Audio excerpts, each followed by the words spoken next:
इसी साल जुलाई में पटना के फुलवारी शरीफ में पीएफआई के दफ्तर पर छापेमारी हुई थी। 8 पन्ने का दस्तावेज मिला था। आपको याद होगा, इस डॉक्यूमेंट में 2047 तक भारत को इस्लामिक राष्ट्र बनाने की बात कही गई थी। अच्छा, जो लोग ये सोचते हैं कि ये इस्लामिक राष्ट्र वाली कहानी है, अभी उनको 2012 का एक सबूत दूंगा। कैसे, बता रहा हूं। 2012-2014 का इसमें कहा गया है कि आजादी के 100वें साल में सत्ता मुसलमानों के पास होनी चाहिए। दस्तावेज के मुताबिक भारत में मुसलमानों को बहुसंख्यक होने की जरूरत नहीं है, बस 10% मुस्लिम साथ आ जाएं तो बहुसंख्यक घुटनों पर होंगे। इसमें लिखा था कि अल्लाह के कानून को स्थापित करना मुसलमानों का धर्म है और मुस्लिम ही इस धरती के राजा हैं। पटना में हुई छापेमारी में जो दस्तावेज मिले, उसके मुताबिक 2047 तक इस्लामिक राष्ट्र स्थापित करने के लिए 4 चरण का प्लान था। पहले चरण में मुसलमानों को पीएफआई के बैनर तले लाना था। भर्ती के बाद उन्हें हथियारों की ट्रेनिंग दी जानी है। दूसरे चरण में फोर्स तैयार होने के बाद ताकत दिखाई जाएगी। संविधान और अंबेडकर की आड़ में नेटवर्क को बढ़ाया जाएगा। इसके लिए विदेशी मुस्लिम ताकतों से फंडिंग कराई जाएगी। तीसरे चरण में चुनाव जीतने के लिए एससी, एसटी, ओबीसी का इस्तेमाल होगा। हिंसा करने के लिए हथियार और विस्फोटक लगातार जमा किए जाएंगे। और प्लान के मुताबिक चौथे चरण में पीएफआई मुस्लिम समाज को लीड करेगा। सत्ता में आने के बाद पीएफआई हिसाब से काम करेगा। पुलिस और सेना में पीएफआई के लड़ाके भर्ती कराए जाएंगे और जो इसका विरोध करेगा उस पर एक्शन होगा। पीएफआई पर अब जो मैं आपसे कह रहा था कि कुछ लोग कह सकते हैं, अरे ये तो ऐसे ही डाल दिया कि इस्लामिक राष्ट्र बनाना चाहते हैं, ये है वो है।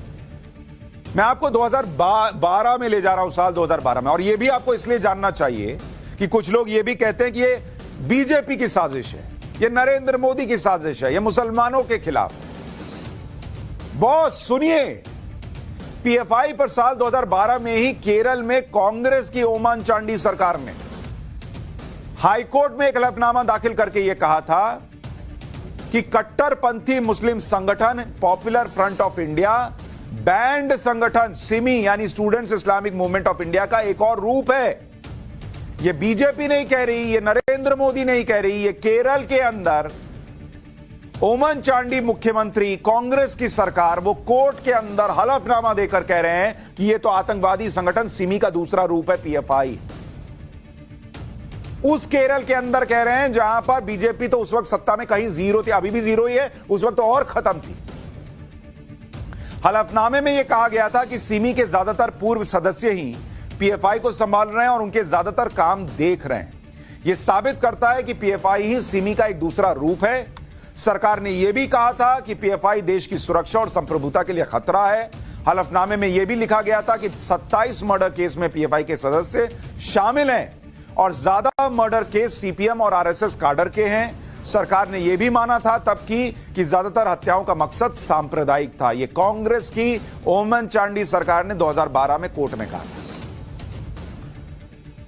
दरअसल पीएफआई ने केरल के 4 जिलों में पुलिस से स्वतंत्रता दिवस के दिन आजादी मार्च निकालने की इजाजत मांगी थी,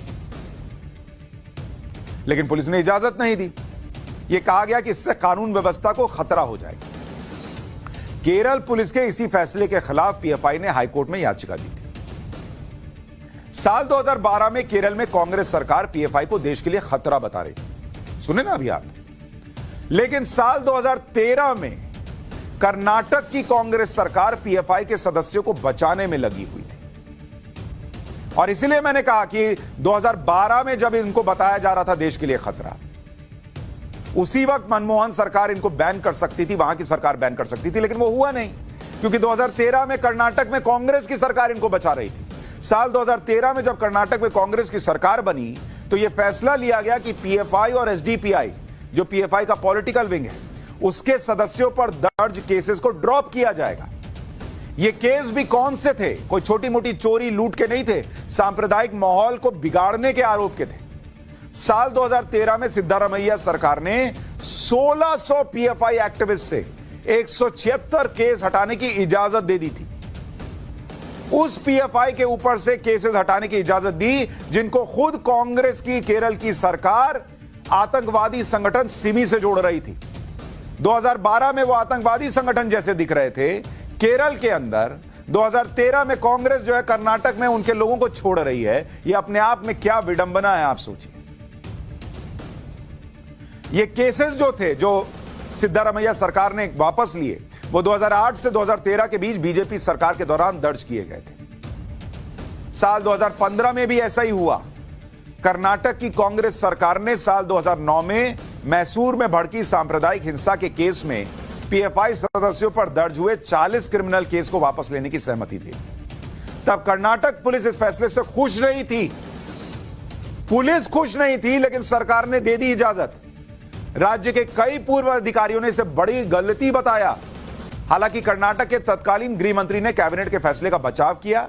यह तर्क दे दिया कि कैबिनेट कमेटी की सिफारिश पर ही यह फैसला लिया गया।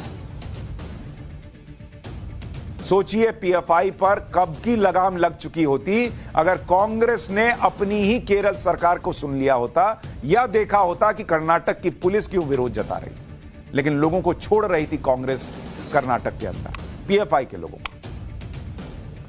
और आपको यह भी बता दूं कि केरल की सरकार ने कोर्ट में यह भी कहा था कि ये लोग इस्लामिक राष्ट्र बनाना चाहते। जो अभी आपको बता रहा हूं कि अब जो 2047 का प्लान मिला है, ये 2012-14 में केरल में सरकार बता चुकी कोर्ट के अंदर कि इन लोगों का, पीएफआई का मकसद यही है इस्लामिक राष्ट्र बना देना। तो कोई ऐसे ही डॉट नहीं जुड़ा है। अच्छा, इतना ही नहीं, जनवरी 2020 की एक बात आपको बताता हूं।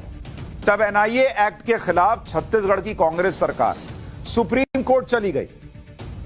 तब पीएफआई इस कदम से बहुत खुश था। पीएफआई ने बयान जारी करके कहा था, यह बयान की कॉपी आपको दिखा रहा हूं। पीएफआई बयान जारी करके कांग्रेस की तारीफ कर रहा था, छत्तीसगढ़ की कांग्रेस सरकार की। पीएफआई छत्तीसगढ़ सरकार के फैसले का स्वागत करता है, इसमें लिखा है, जिसमें एनआईए एक्ट की संवैधानिकता को सुप्रीम कोर्ट में चुनौती दी गई। पीएफआई ने तब कहा था कि सभी गैर बीजेपी शासित राज्यों को इसी तरह से सुप्रीम कोर्ट जाना चाहिए और उस कानून को खत्म करवाना चाहिए जो फेडरलिज्म की भावना के खिलाफ है। इसी में पीएफआई ने यह भी लिखा था कि यह सच है कि यूपीए सरकार ने सबसे पहले 2008 में इस कानून को बनाया था। मतलब छत्तीसगढ़ सरकार उस कानून के खिलाफ चली गई जो 2008 में उन्हीं की यूपीए सरकार ने बनाया। और यह पीएफआई लिख रहा है कि 2008 में कांग्रेस ने ही इस कानून को बनाया था, जबकि उस वक्त मानवाधिकार संगठन और सामाजिक कार्यकर्ता इसका विरोध कर रहे थे। लेकिन पीएफआई तारीफ कर रहा है कांग्रेस की कि अच्छी बात है कि राज्य सरकारें इस मामले में आखिरकार जाग रही हैं